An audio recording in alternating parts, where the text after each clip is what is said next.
We've been in the series 6 years. We've averaged 2 horsepower per month for 6 years.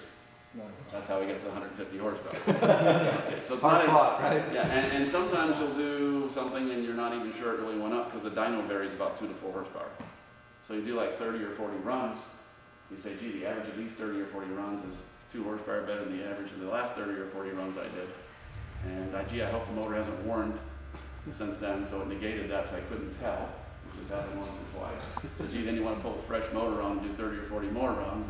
And yeah, so it's very, very, very tedious research because the box that they put you in is so tight. But every time you think there's nothing left, there's always something left. We've found 2 horsepower a month for 6 years. Doesn't sound like a lot, but after 6 years, it's 150 horsepower. Right. And if you didn't have 150 horsepower, you wouldn't be competitive. And everybody's escalating at the same rate. So all the cars are within about 15 horsepower of each other. We had the second highest top speed at Daytona for the 24-hour race at 196 in the trial. We had the highest top speed, went back on July 4th for the firecracker 400, and we found some horsepower more than anybody else. We wound up being number 1 in a straight run by July. So there's ebbs and flows where there's 5 engine manufacturers. It's Porsche, BMW, Ford, Pontiac, and Lexus. All the other engines are supplied by the manufacturer. We're the only independent engine builder in the series. The reason we did it was we wanted to prove our technical expertise. We wanted to prove that our technical expertise was similar to a car company, not like an aftermarket tuner. So rather than racing something like World Challenge Touring or a Coney Challenge or something like that, we wanted to go to a higher level of motorsports where the car manufacturers were. The car manufacturer typically spends $3 to $5 million a year in motor development. We're spending about $400,000, but we're holding our own with them for 6 years, every weekend, about the same top speed as them, finding about the same amount of horsepower as they are. We know how to run lean. We're a small company. We have a lot of practice at that. So this is the S62 motor, right? This one's an S62 engine, yes. Yeah.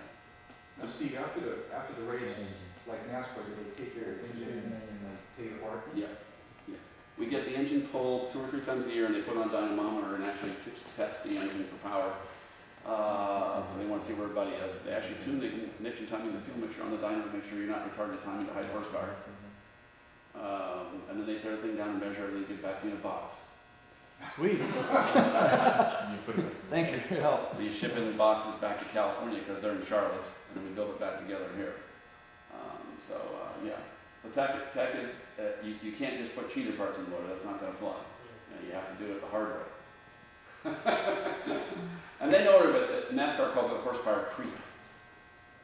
Yeah, the 2 horsepower. They know that we're all creeping. Well, they're pretty smart because, just like NASCAR, they know when people try to do stuff. Oh, yeah. Ports that hit, and head.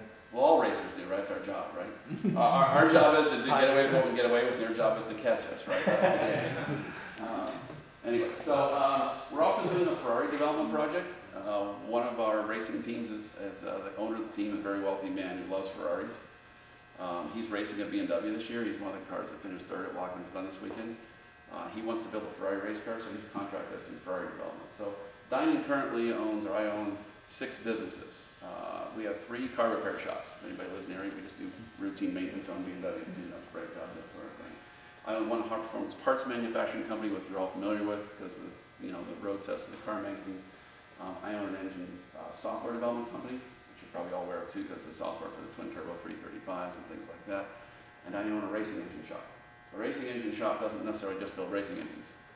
We build drag racing engines, believe it or not, touring car engines, Le Mans GT motors, Ferrari prototype engines, BMW prototype engines, BMW GT car engines.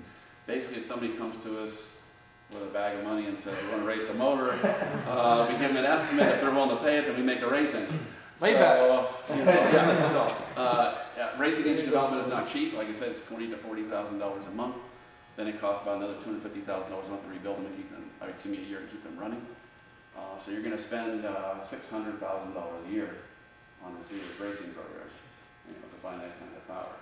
So on the BMW motors, we actually own them all, and we lease them to the teams to keep the intellectual property secret. The teams pay us $25,000 a month, and they also pay us track support, hotel, and airfare accommodation, do track support at the racetracks. We collect about $350,000 a year per team, per motor, but then we own the engines. At the end of the year, we get them back, rebuild them, continue on the development, lease them again. Well, it's like a rental fee almost, right? The Ferrari guy, he owns the engines, and he owns the intellectual property, and he owns all the hardware, so he's spending about twice that because he wants to own it. But he can afford it, so that's fine. He just wanted to buy himself a new G5, so. You're gonna take the rights to market the Ferrari products? He has the rights to market the Ferrari products as well. So he's gonna have you do that for him? We don't know yet. Yeah. He's up in the air and all that, So we'll see how that goes. So you might see Ferrari parts that may not even have our name on them. By the way, historically over the years, we have a really big R&D center, which you'll see. We've done a lot of research for other people. You don't really know that because of other people's names on the products. There's a Porsche company called Weltmeister. You guys ever heard of them? No? Yeah, there's another Porsche company. We did all our engine tuning and software engine development for like 10 or 15 years. There's a couple Honda tuners we do engine development tuning for. A Mazda tuner we do engine development tuning for. This Ferrari engine project. So we have to fund our R&D center. R&D is very expensive. Most of our competitors will have, maybe 2 or 3 or 4 guys that are good with their hands. Dinan has 72 employees, 14 of them are engineers. 5 of them are just software alone. If you go to the other people that we compete with, what they'll do is they'll hire a guy to come in for the day, like from GIAC software, or some European guy who's a freelance tuner. He'll come into their shop, he'll spend a few days there tuning their software.